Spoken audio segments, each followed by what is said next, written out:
은행 안에서 20분 동안 기다리고 있었습니다.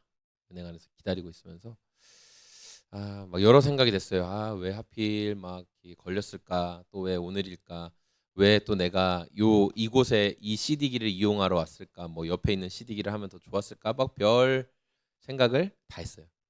근데 제가 최근에 이런 생각을 한 적이 있거든요. 여러분 노홍철 아시죠? 노홍철 씨. 방송인 노홍철 씨. 이 방송인 노홍철 씨가 되게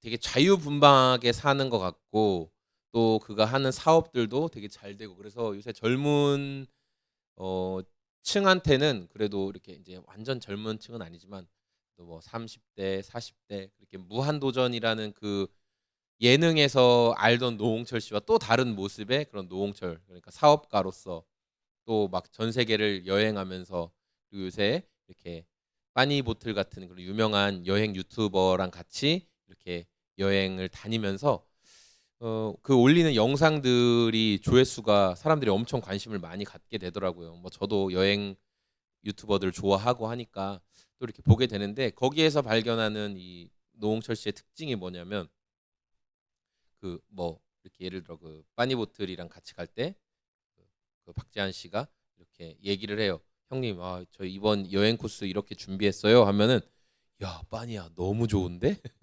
뭐만 하면 야, 너무 좋은데? 야, 기가 막힌데? 야, 너무 좋은데? 그러니까 여행 코스를 짜는 사람 입장에서 너무 행복할 것 같은 거예요. 예. 그러니까 당연히 이 사람이 여행 코스를 짜면서 이 형을 고려하겠죠. 그러니까 형 오토바이 좋아하시잖아요. 그래서 저희 오토바이를 타고 한번 베트남을 이렇게 돌아볼 생각인데 어떠세요? 그러니까 야, 빠니야, 너무 좋은데? 나 오토바이라면 거의 죽지 죽어. 너무 좋아. 그때도 오토바이 타다 근데 그게 굉장히 큰 사고가 한번 났었거든요. 얼굴이 막 찢어지는. 근데도 막 그 상황을 농담으로 받아치면서 너무 좋다. 너무 재밌다. 네, 그런 이야기들을 되게 많이 하더라고. 이번에 또 어디 이렇게 쿠바 이쪽을 가는 영상도 있었었고 막 여행을 많이 다니더라고요. 그런데 거기에서는 비자가 안 나와가지고 공항에 다 도착했는데 그 쿠바로 들어가는 그 미국으로 들어갔다가 쿠바로 가나 하는 그 거치는 과정에서의 여권 이 비자가 발급이 또 안 되는 거예요. 그런 상황에서 다른 뭐 사람들은 다 준비가 됐는데 자기만 이제 이메일이 안 오니까 그때 그 초조함. 근데 그때 하는 생각이 이런 얘기를 하더라고요.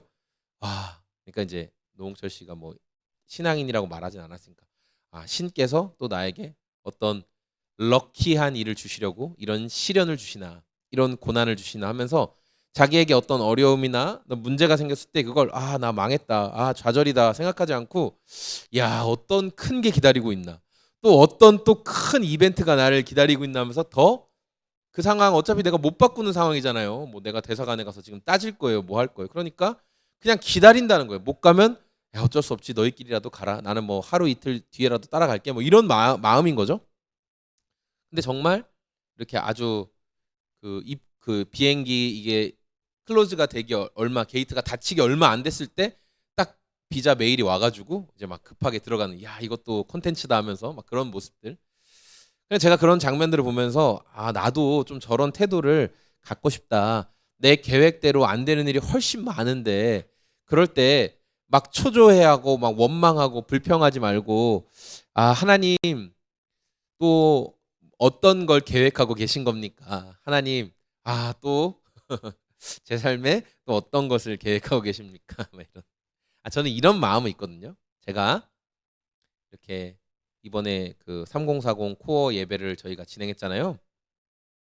근데 3040 코어 예배하면서 간식을 준비했는데 그 간식을 저희 아내가 다 이제 준비를 했어요. 이렇게 뭐 코어 워십에 헌금을 좀 해주신 분들이 많은데 그 헌금으로 하지 않고 저희가 주문해서 진행을 했어요. 뭐 이제 간식 또 여러 가지 하여튼 먹는 먹거리들 다 저희가 준비했는데 그러면서 이제 꽤 돈이 나가죠. 예. 저희가 한 40명 정도 예상하고 간식을 준비했으니까. 근데 저나 이제 아내나 그런 이야기들을 하면서 제가 아내한테 진짜 나 얼마 전에 네이버에서 뭐 물건 좀 사려고 이렇게 결제했는데 통장에 잔고가 부족해서 결제가 안 된 거 진짜 오랜만이야." 이렇게 딱 아내한테 얘기를 했어요. 그래서 제가 아내한테 "야 미안한데 한 20만 원만 주면 안 돼?" 그래서 아내가 20만 원 보내줬거든요. 그래서 제가 근근히 좀 살고 있는데 근데 이제 이런 거예요.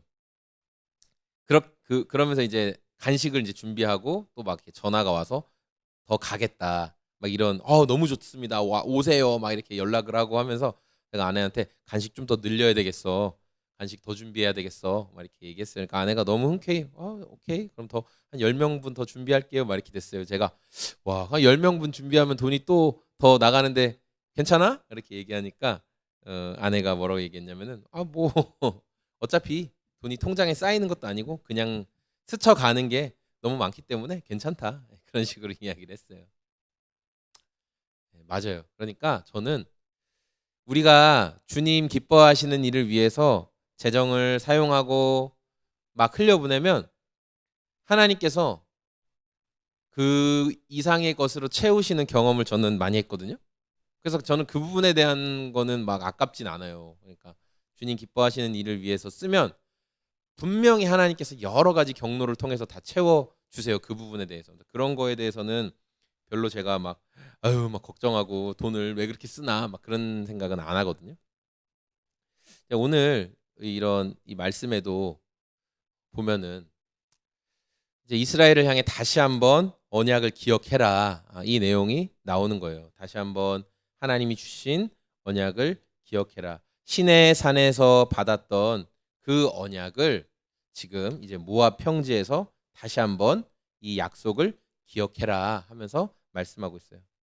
그러면서 그 말씀의 핵심 뭐냐면 하나님이 주신 약속을 지켜라. 하나님의 말씀 안에 살아가라. 그런 거예요.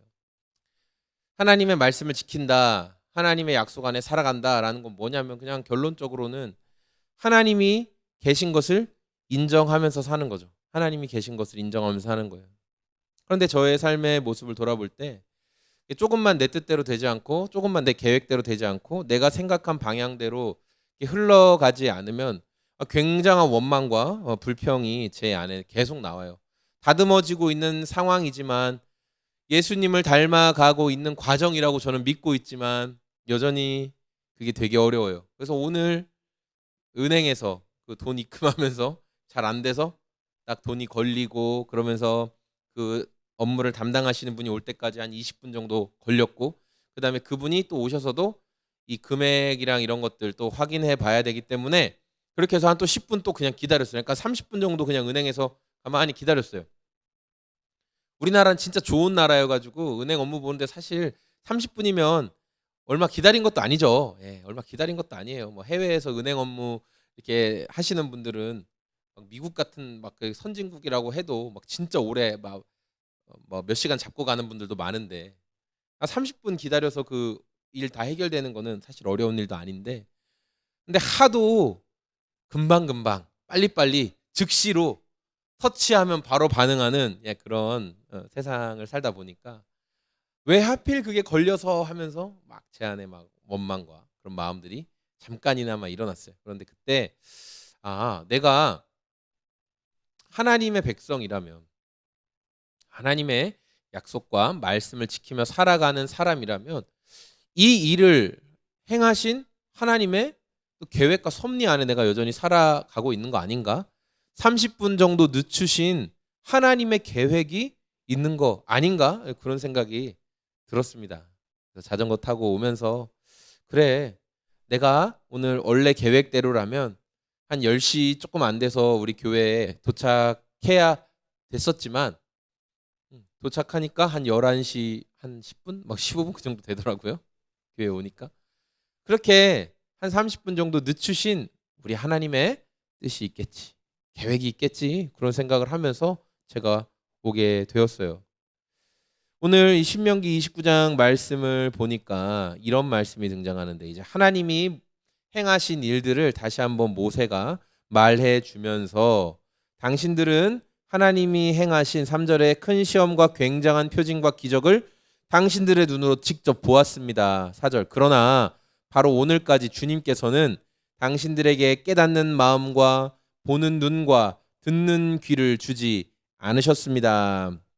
그러니까 어떤 부분에서 그런 일이 있었냐? 5절 나는 40년 동안 광야에서 너희를 인도하였다. 그래서 너희 몸에 걸친 옷이 헤어지지 않았고 너희 발에 신은 닳지도 않았다. 너희는 빵도 먹지 못하고 포도주나 독한 술도 마시지 못했다. 그러나 나는 너희에게 필요한 것을 주어서 내가 바로 주 너희의 하나님임을 너희에게 알리고자 하였다. 이게 이제 모세를 통해 하나님이 하신 말씀이에요. 하나님께서 이스라엘을 그렇게 세심하게 돌보아 주셨어요.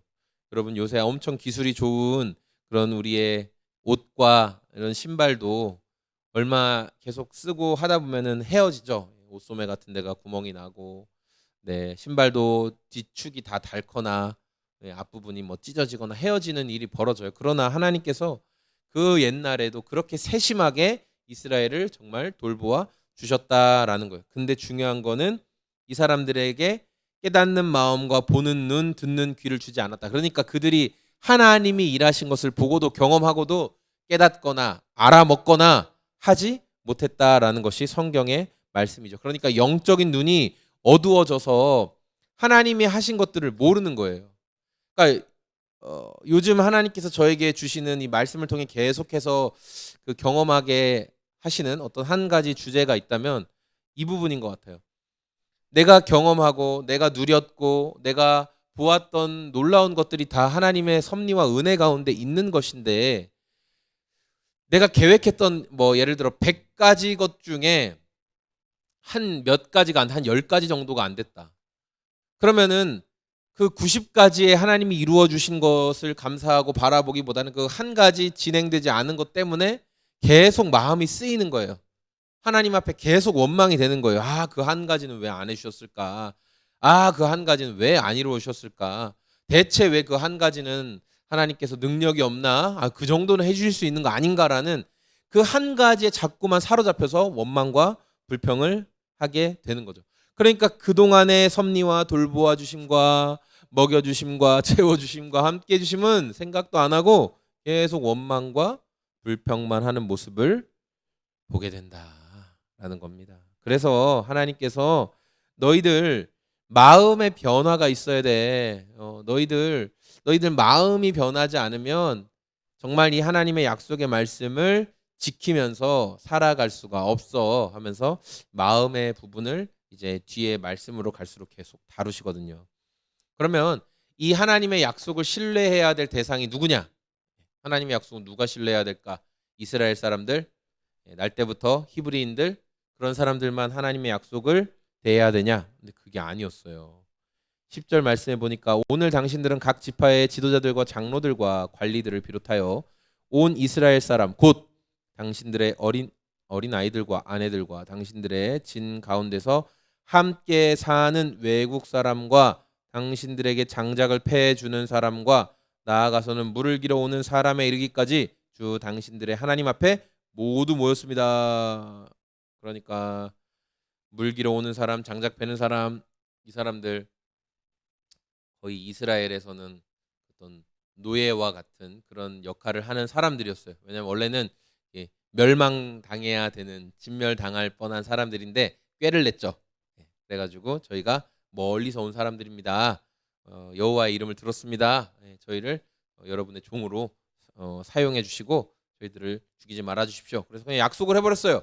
그래서 이스라엘에서 허드렛 일을 하면서 살아가는데, 이런 사람들조차 또 여자와 어린 아이들조차 다 하나님의 말씀을 지키는 삶을 살아가라. 너희들도 다 하나님의 약속 안에 있다는 것을 기억해라 하고 말씀하고 있어요. 오늘 이 말씀을 통해서 우리가 먼저는 이 영적인 눈이 좀 열리기를 우리가 계속 기도했으면 좋겠어요. 여러분 저와 같지 않기를 원하지만 저처럼 좀 계획한 일이 잘 되지 않을 때 많은 또 실망과 그런 좌절을 경험하는 분이 계시다면, 그러면 오늘 이 우리가 말씀을 통해서 살펴본 것처럼 여전히 하나님의 섭리 가운데 있습니다. 이 일 또한 하나님의 계획 가운데 있음을 하나님 저의 영적인 눈이 열려서 보게 도와주시고, 영적인 눈이 열리지 않는다면 하나님 도마처럼 증거를 보고 믿는 것이 아니라 증거가 없을지라도 약속하신 말씀을 근거하여 믿는 믿음을 하나님 저에게 허락해 주십시오.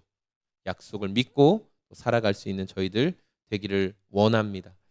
우리의 마음의 변화가 있어야 되겠습니다. 그러한 과정 속에서 네, 하나님 약속을 이루시는 분이야.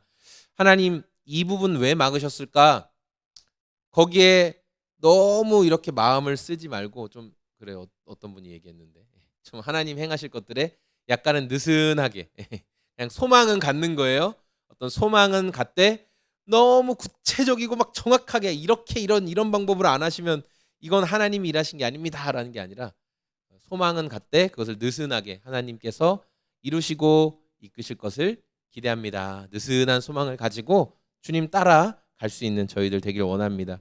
그리고 말씀을 지키고 또 말씀 안에 그 영향 아래 살아가는 대상들은 이렇게 뭐 성경을 연구하는 우리뿐만 아니라 사실은 함께하는 모든 사람들, 특별히 우리 가정 안에 또 자녀들과 모든 관계 속에서 이 모든 자들도 다 하나님의 말씀을 지키고 말씀의 약속을 신뢰하며 살아가야 될 대상들이다라는 것을 저는 오늘 말씀을 통해서 다시 한번 묵상하게 되었습니다.